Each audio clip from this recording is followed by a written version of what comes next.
The Vatican trembled with history. Inside the sacred Sistine Chapel, a moment was unfolding that would reshape the future of the Catholic Church. In complete silence, under the watching eyes of angels painted on the ceiling centuries ago, the College Cardinals moved with purpose. This wasn't just ceremony, it was destiny. The time had come to choose a new spiritual leader. The stakes couldn't be higher. Outside, the entire world waited. In St. Peter's Square, the crowd had swelled. Cameras were rolling, pilgrims held rosaries, reporters whispered, and faithful eyes remained locked on the narrow chimney above. The chapel.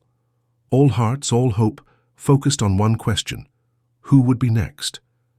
The answer came with a puff of smoke. But this time it wasn't black. It was white. Joy burst into the air like lightning. The crowd screamed. Tears flowed. History had just been made. Then came the iconic words, Habemus Papam. The square exploded. A sea of faces turned to the balcony, all waiting. Then a figure emerged, humble, calm, and unforgettable. Cardinal Luis Antonio Tagle was now Pope Luis I, the first Asian pope, the first Filipino, a servant leader stepping into the most sacred position in the Catholic world. He didn't walk onto the balcony like a celebrity. He stepped out like a shepherd. His hands rose in blessing, and the roar of the crowd quieted into reverence. His presence was soft, but his energy shook the world. This wasn't just another papal election. This was a spiritual awakening. Across the Philippines, celebrations exploded. Church bells rang from Manila to Cebu. Fireworks pierced the night sky. Families cried together. Generations who had prayed for this day now watched it unfold live. The entire nation lifted their voice in one cry: "This is our Pope." It wasn't just about national pride. It was about representation, hope, and validation. A people long devoted to faith now saw one of their own lead the global church. In Asia, the excitement spread like wildfire. Churches in Seoul, Jakarta, Hanoi, and Mumbai were packed with emotional worshippers. For the first time ever, the spiritual heart of Catholicism beat from the East. The message was clear. The Church was not European. It was universal. And yet, as historic as the moment was, Pope Louis I remained grounded. He chose the name Louis in tribute to Saint Louis IX, a king known for his justice, humility, and care for the poor. This wasn't a name of power. It was a symbol of purpose, a message to the world that his papacy would be marked not by domination, but by service. The doors of St. Peter's swung open, and the Pope walked out, not just to greet, but to embrace. The crowd couldn't contain itself. Flags waved. Tears flowed. The Vatican hadn't seen this kind of energy in decades. People cheered not just because they had a new pope, but because they could feel a shift. This wasn't politics. This was real. This was personal. Pope Louis XIII addressed the people. His words were simple, but they hit like thunder. "Let us walk together as one family. The Church is your home." And with that, the tone of his entire papacy was set. This wouldn't be a papacy hidden in ivory towers. This would be a papacy in the streets. He made his first visits not to powerful allies or wealthy donors, but to slums, to refugee camps, to the wounded. He touched the forgotten, held the hands of the broken, prayed with those the world had cast aside, and the people saw it, felt it, believed in it. His actions spoke louder than any announcement. He declined lavish accommodations, refused to wear ornate garments, chose simplicity every time. Cameras captured it all. Pope Louis I eating in silence with homeless men, sitting quietly with sick children. It wasn't staged. It was who he was. And as he traveled the world, his presence sparked fire. In favelas, in war zones, in disaster areas, he showed up, walked barefoot through floodwaters, held mothers who had lost everything. Wherever he went, hope followed. But he didn't stay silent on global issues either. He spoke forcefully against injustice, demanded protection for refugees, condemned greed and corruption. His speeches shook governments. He didn't attack with anger. He spoke with truth. That's what made it impossible to ignore him. When scandals hit the Church, Pope Louis I didn't dodge. He stood up, took responsibility, apologized, wept with victims, and then made bold changes to make sure the pain wouldn't be repeated. Survivors who had lost faith found comfort, because this Pope didn't offer excuses. He offered action. He transformed the Vatican, brought in new leaders, empowered voices that had long been silenced. He promoted women, supported lay people, encouraged innovation. His vision was clear. The Church must be the voice of the poor, the refuge of the broken, and the defender of the weak. He launched projects that saved lives: mobile clinics, schools for orphans, water access in drought zones. "Don't just pray for the poor," he said. "Feed them, heal them, stand with them."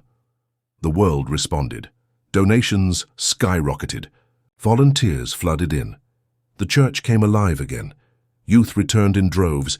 People who had walked away from religion tuned back in. Why? Because they didn't see a religious figure. They saw a man of faith, a true believer, a living gospel. Even in secular circles, his influence grew. Nobel laureates praised his words. Peace talks included his presence. World leaders made time for him, not because of pressure, but out of a respect. He wasn't just changing the Church, he was inspiring the planet. And still he made time for the small things: quiet morning prayers, visiting prisoners, reading letters from children. Every action, big or small, carried the same weight. Because he meant every word, he lived every truth. He warned about climate collapse, called on nations to act, pushed for care of the earth, not as a political agenda, but as a sacred duty. His environmental encyclicals became global headlines. His voice rang through protests and policy meetings alike. And when disaster struck, natural or man-made, he was the first to respond. Often quietly, often without media attention, but always with deep love. His compassion didn't clock out. It never took a break. Years passed, but his fire never faded. He aged with grace, but his mission never wavered. The world changed around him, but he stayed rooted in the gospel, moving with courage and mercy. Whether addressing millions or one soul in silence, his message was the same: love without limits. He wasn't trying to be famous. He wasn't chasing headlines. He was building something eternal, a church that moved with the times but never left behind the truth. And as he stood once more on the balcony, now older but still burning with purpose, the world looked up, not to worship him, but to follow his light, a light that reminded them what leadership really looks like, what faith really means. Pope Louis XI didn't just take the throne of St. Peter. He changed what it meant to sit on it, forever. Even in his quietest moments, the world leaned in to hear him. His silences carried more meaning than most speeches. When he paused, people reflected. When he bowed his head, others did too. It was as if his heart spoke louder than his voice ever could. And that's what made him unforgettable. Not just what he did, but who he was. He wasn't afraid to challenge the Church itself. He pushed for reforms that had been resisted for generations: transparency in finances, full accountability for misconduct, inclusion for those who had felt exiled for too long. He didn't just knock on the doors of tradition. He opened them wide. His meetings were not just with kings or presidents. He sat with abused children, displaced families, and forgotten elders. And he didn't just listen. He remembered their names, their stories, their pain. And then he acted. In regions where faith had vanished, he reignited it. In places where churches had closed, they reopened. Not because of programs or campaigns, but because of presence. People didn't come back for doctrine. They came back for meaning, for connection, for truth. He held global prayer events that united millions. Muslims, Jews, Protestants, Buddhists all joined in. Not to debate, not to divide, but to pray together. Because Pope Louis XI knew what many had forgotten. The world is one human family.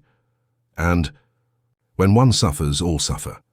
Even as the world darkened with war, division, and fear, he stood as a beacon. He called for peace in Ukraine. He embraced survivors from Gaza. He walked through refugee camps in Sudan. Every conflict, every crisis, he faced it head-on, not with anger but with empathy. and he brought the church to digital life too. His messages trended worldwide. His social media accounts became places of prayer and